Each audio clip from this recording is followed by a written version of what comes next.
Magandang gabi mga kaibigan, mga kalingap. Narito tayo ngayon sa ating YouTube channel at gagawa tayo ng panibagong reaction video. At kung saan man kayo naroroon mga kaibigan, kumusta kayong lahat? At ito nga mga kaibigan, kagagaling lang natin sa birthdayhan ni Kuya Mel at advance happy birthday. Doon tayo galing ngayon, kaya ngayon lang tayo nakagawa ng reaction video mga kaibigan dito sa EDC natin mga kaibigan, mga kalingap.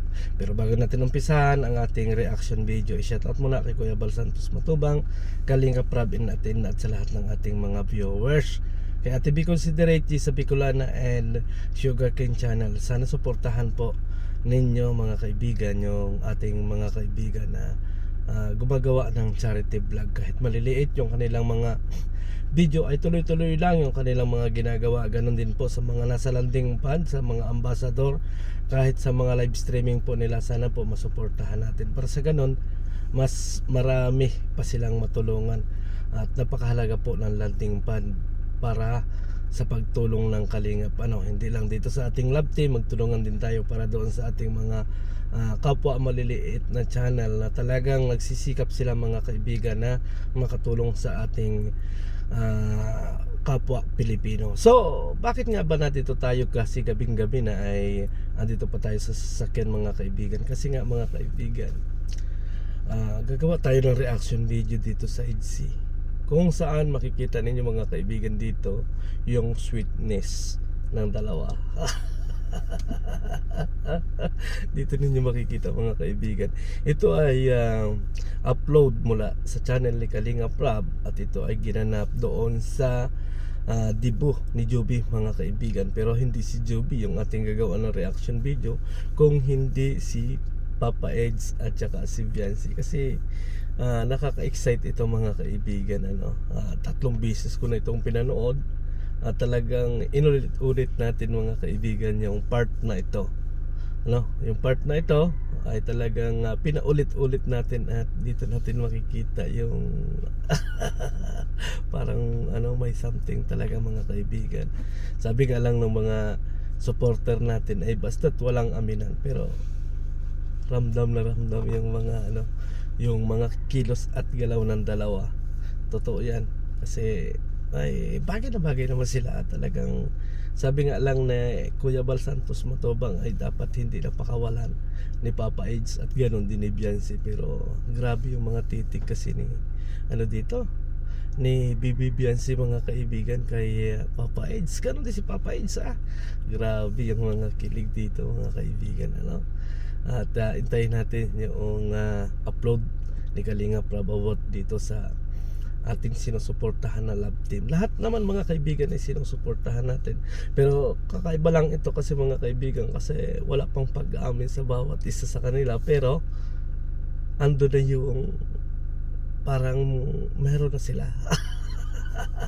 Hindi ba yung nakaka-excite? Kasi yung ibang love team mga kaibigan, alam na natin na talagang yung ibig sabihin natin ay meron na talaga silang pinag-uusapan sa mga bagay-bagay.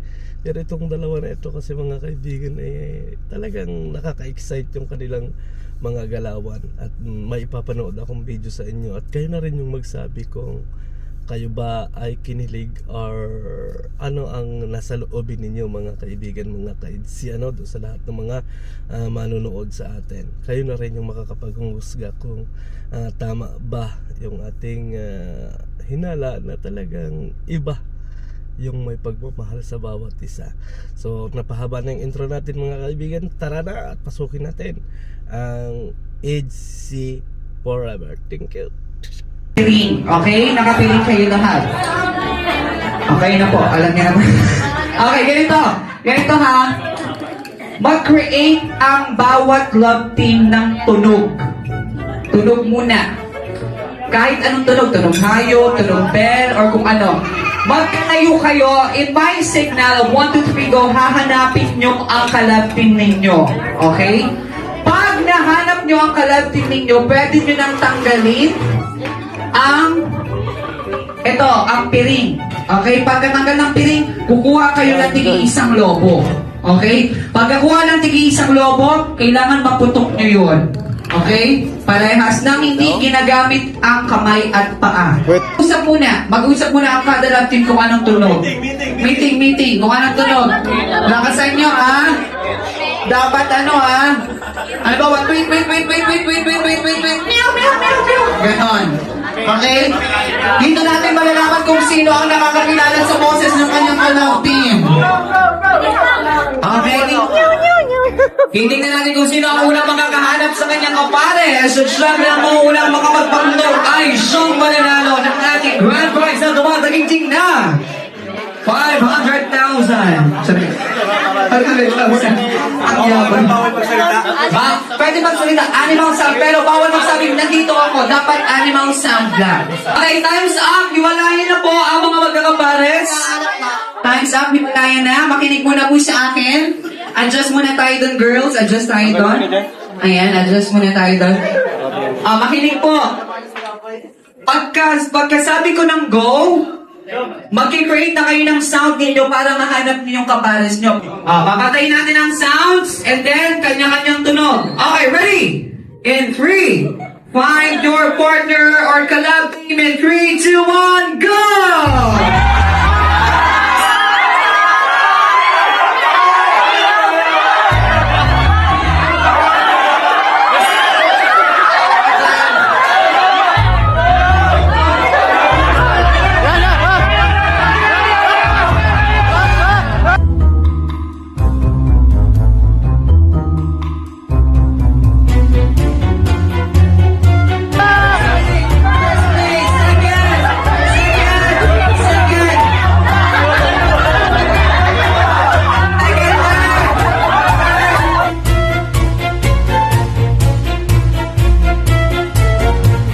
Yun nga mga kaibigan, at amoy na amoy ni Papa Eds at saka ni Biancy ang isa't isa. Amoy na amoy talaga. Hindi, ibig sabihin natin talaga alam nila kung ano yung kanilang mga kilos at diyan mga kaibigan ay parang may call sign sila, no? At nayakap nga dyan ni Bibi Biancy si Papa Eds at doon na naramdaman ni Papa Eds na si Biancy talaga yung kanyang partner, Diba nakakatuwa mga kaibigan, kasi sa haba-haba nung paglalakbay nila or yung kanilang mga marami si Papa Eds na kasalubong, pero iniiwasan niya kasi nga alam niya kung sino yung kanyang hinahanap. Ibig sabihin parang pag-ibig talaga yung mga kaibigan, sa dami ng humarang sa inyo, sa dami-dami ng inyong nakikilala, pero isa lang yung kanyang minamahal. At ito ganito mga kaibigan yung pangyayari, kahit nakapiring, kahit alam natin na wala talaga silang makikita sa isa't isa, ay talagang natagpuan nila. Ingit na naman yung mga basher natin dyan. Di ba? Nakaka-excite yung kanilang ginawa. Nakaka-excite yung palaro pa lang ito mga kaibigan. Dito mo makikita kung talagang may pag-ibig sa bawat isa. Kasi isipin nyo, hindi naman natin nakikita na nagsasalita si Bibi Biancy basta't naglalakad lang. Talagang natagpuan niya si Papa Eds. Parang dinadala siya ng tadhana sa bawat isa, kasi parang naaamoy nila ang bawat isa sa kanila. Inulit-ulit ko kasi itong mga kaibigan, kaya nga ako ay natatawa dito at talagang kinikilig tayo at natutuwa tayo doon sa eksinang ito, ang galing nung pagkagawa ng games na yon. Sana ang galing nung pagkagawa ng games na ito. At isa pa ay talagang yung dalawa ay talagang nagsisikap mahanap yung bawat isa sa kanila, kasi parang may palatandaan na sila, ay sana all. Pero walang aamin dyan, hindi alam natin kung ano talagang status nila, pero para sa akin ay common sense. At yung mga titig na lang ni Bibi Biancy kay Papa Eds, parang mga nangungusap, ganon din si Papa Eds. At obvious naman mga kaibigan, sa panahong ito ay nag-adjust yung ni Papa Eds, lalo siyang pumugi, di ba? At parang sila na talaga, yung ibig sabihin natin mga kaibigan ay magkamukha na sila, at nag-adjust na rin si Papa Eds. Sana all.